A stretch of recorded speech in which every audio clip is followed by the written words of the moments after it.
Kami juga berbicara tentang pasal 33 tentang kekayaan alam Indonesia yang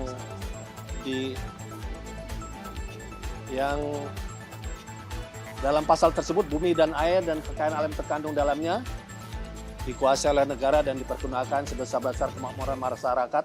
Bismillahirrahmanirrahim. Assalamualaikum warahmatullahi wabarakatuh. Terima kasih untuk seluruh teman-teman jurnalis pers yang hadir pada kesempatan sore hari ini. Kami bersilaturahmi pada Pak Presiden Prabowo bersama Ketua Majelis Syuro PKS, saya sendiri Presiden Partai, ada Sekjen, ada Bendahara Umum, ada Ketua Fraksi dan KSP, dalam rangka membicarakan berbagi pendapat tentang perkembangan bangsa dan negara. Antara lain pembicaraan kami pada Presiden Pak Prabowo adalah bagaimana kita ke depan terus memelihara kualitas demokrasi ke depan kita yang tidak berbiaya tinggi dan melahirkan pemimpin yang diharapkan oleh masyarakat. Itu pembicaraan kami. Pada yang sama juga ikhtiar kita bagaimana meminimkan, mengurangi korupsi, money politik yang ada dan korupsi secara umumnya di negara kita.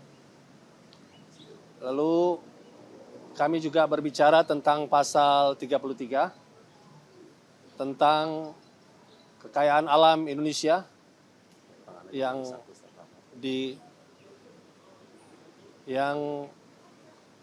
dalam pasal tersebut bumi dan air dan kekayaan alam terkandung dalamnya dikuasai oleh negara dan dipergunakan sebesar-besar kemakmuran masyarakat. Ini komitmen Pak Presiden Prabowo besar sekali. Kita bicarakan sehingga termasuk amanat pasal 33 itu adalah peraturan perundang-undangan yang khusus nantinya. Perlu kita pikirkan tentang sistem perekonomian Indonesia yang bisa mengarahkan bagaimana sumber daya alam, segala kekayaan di Indonesia betul-betul bisa untuk kemakmuran masyarakat.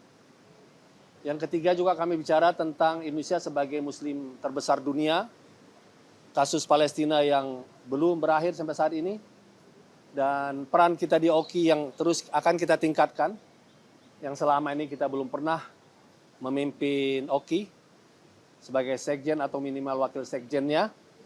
Itu hal yang kami bicarakan dan Pak Prabowo juga memberi perhatian terhadap hal itu. Nah, itu isu-isu besar yang kami bicarakan tentang pendalamannya. Bagaimana itu tentang demokrasi yang berkualitas, pemberantasan korupsi, undang-undang sistem perekonomian nasional, itu hal-hal yang akan kita dalami oleh bidang kajian masing-masing partai atau oleh fraksi masing-masing di DPR dalam pembicaraan kita yang intensif nantinya di DPR. Ya. Terkait dengan peran dunia Islam tadi, Pak Prabowo juga memberikan perhatian besar karena memang situasi dunia Islam sangat membutuhkan peran Indonesia yang mayoritas muslim dan kita terkenal muslim yang moderat yang bisa banyak diterima oleh segenap pihak.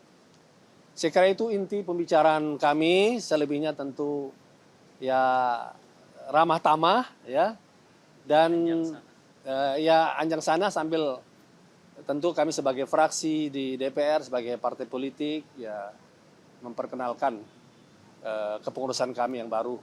Tapi tema besarnya adalah tema pembicaraan bukan tentang partai PKS atau Gerindra tapi tema-tema besar nasional yang kita sepakati akan didalami oleh partai masing-masing dan fraksi masing-masing nanti di DPR-nya. Saya kira itu teman-teman semua, tim media yang bisa kami sampaikan.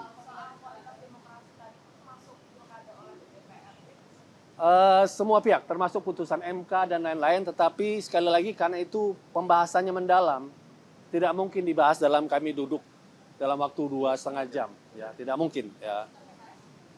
Ya, kami akan sampaikan nanti pada saatnya, karena kami di Balak juga ada, di DPP juga ada kajian, nanti selengkapnya tidak mungkin kami sampaikan pada saat ini. Dan kami juga ada musyawarah maju syuro Munas, yang itu poin-poin itu akan kami sampaikan di publik pada saat Munas mungkin pada bulan September, yang kami juga mengundang Pak Prabowo ya sebagai pimpinan pemerintahan, pimpinan negara, kami undang untuk hadir pada Munas kami kurang lebih pada akhir September nanti. Poin-poin besar tadi salah satunya adalah akan menjadi hasil kajian dalam Munas kami tadi. Saya kira pembicaraan kita di sini lebih, kabinet sudah berjalan, kami lebih kepada isu-isu besar tadi. Oke ya, cukup ya?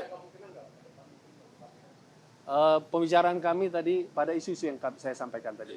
Ya, tapi kami sangat mendukung bagaimana kebijakan beliau terhadap persoalan koperasi, persoalan ketahanan pangan, sumber daya alam yang dipergunakan untuk sebesar-besar kemampuan rakyat. Yang beliau sampaikan tadi, kekayaan Indonesia luar biasa besarnya. Mudah-mudahan di era Pak Prabowo ini bisa mengentaskan kemiskinan masyarakat. Saya kira itu teman-teman semua. Cukup ya. Assalamualaikum warahmatullahi wabarakatuh.